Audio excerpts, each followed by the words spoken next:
Olá, alunos do primeiro ano A e B. Mais uma aula de física aí. Nessa semana, nós iremos ainda continuar aí trabalhando na parte de movimento uniformemente variado, né? Na última aula, nós vimos a parte da função horária da velocidade, né? Nessa aula, essa semana, será função horária da posição do movimento uniformemente variado. Aprendemos a função horária da posição apenas no movimento uniforme, né? E dessa vez agora nós vamos trabalhar essa funçãozinha aqui abaixo, né? Representada, tá? Através dessa fórmula aqui que nós determinaremos determinadas posições em um determinado instante, desde que seja um movimento uniformemente variado. O que seria esse movimento uniformemente variado? Vamos relembrar. É aquele movimento que é de forma uniforme, né? Segue um determinado padrão, porém de forma acelerada, tá? Então, um móvel ele acaba se deslocando em intervalos de tempos iguais. Ele segue uma variação padronizada na sua velocidade. Pode ser tanto acelerado, né, aumentando a sua velocidade, quanto um movimento retardado, né, diminuindo a sua velocidade. Tudo vai depender da sua aceleração, tá? Então, vamos ver aqui a definição. Utilizando a função horária da posição, é possível verificar as posições de um móvel em diferentes instantes de seu movimento uniformemente variado. Então, a função horária da posição do movimento uniformemente variado é uma função de segundo grau, né? Realmente, né? Se você observar aqui na variável t, está sendo elevada ao quadrado. Por isso dizemos que é de segundo grau, que relaciona o espaço percorrido, a velocidade, a aceleração e o tempo. Então serão esses itens a serem trabalhados. Espaço percorrido, o seu deslocamento, a sua velocidade, né, o valor de v, e a aceleração mais o intervalo de tempo.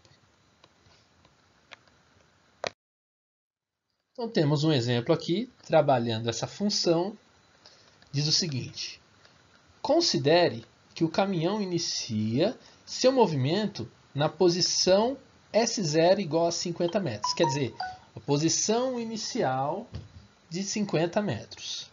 A uma velocidade V0, ou seja, uma velocidade inicial de 10 metros por segundo.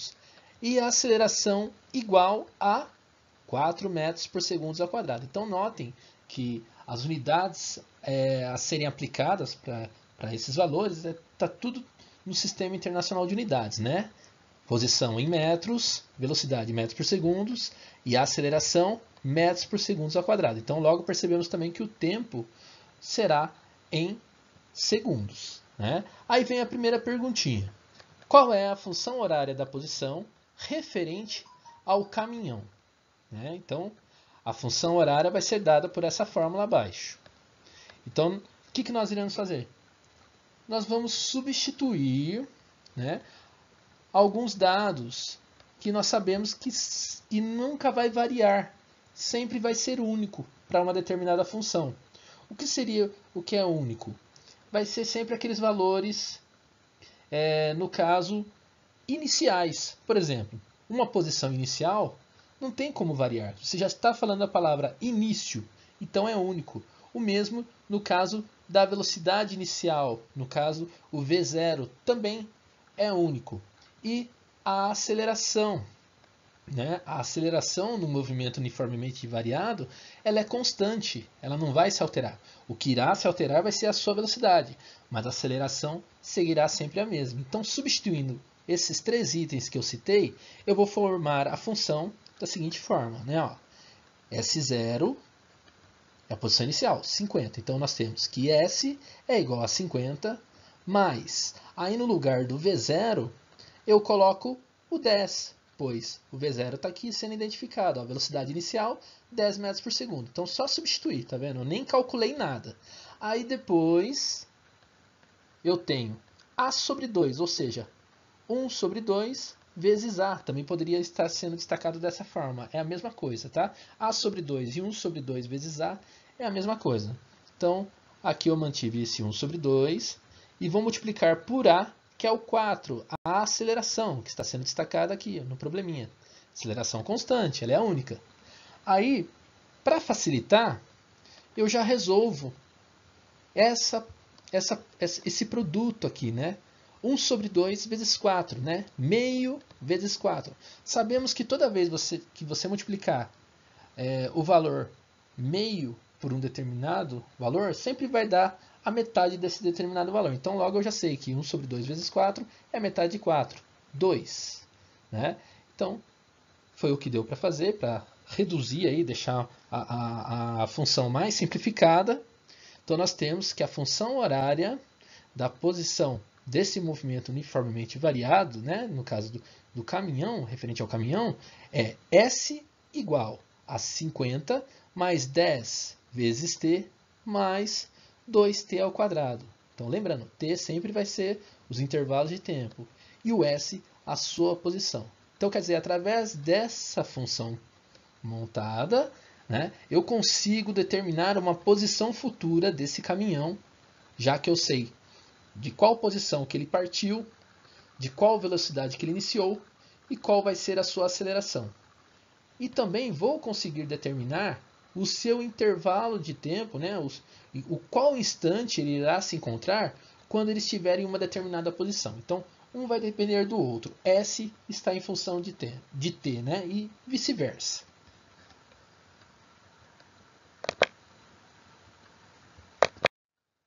Aí no segundo item, né, o item B, vem uma outra perguntinha.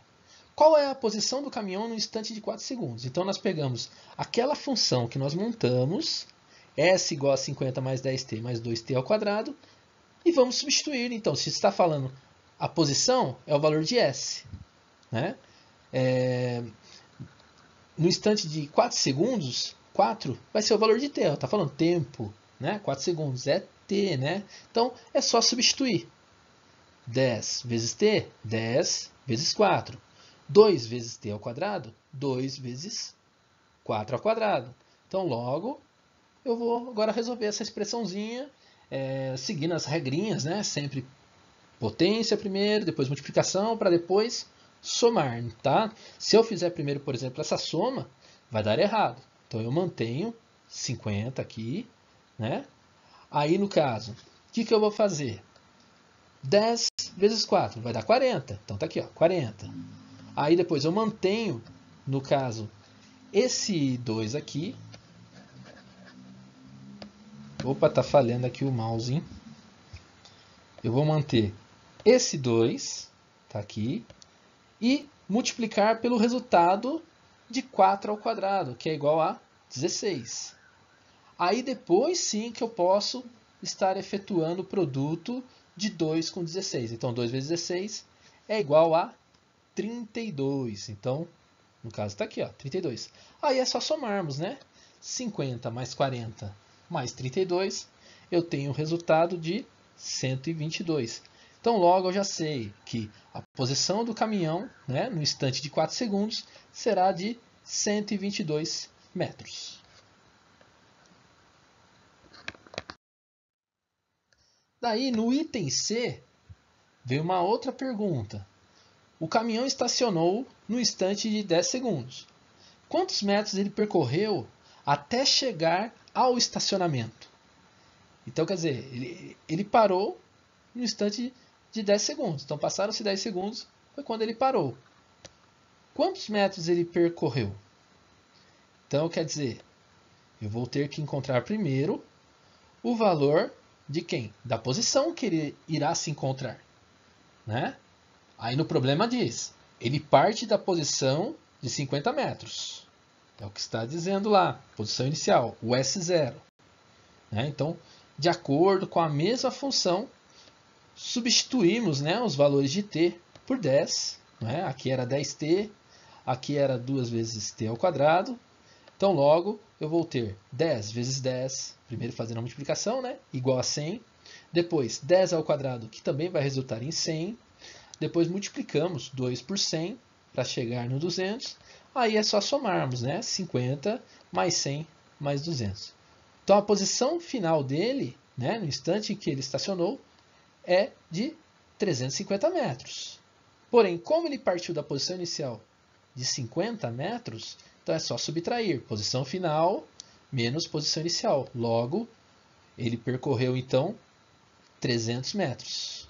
É o que está dizendo aqui. O caminhão percorreu 300 metros até chegar ao estacionamento. E é isso, gente. Espero que tenha auxiliado vocês. Tá? Eu vou passar uma atividade, tudo em cima dessa explicação. Tá ok? Uma boa semana a todos e bons estudos.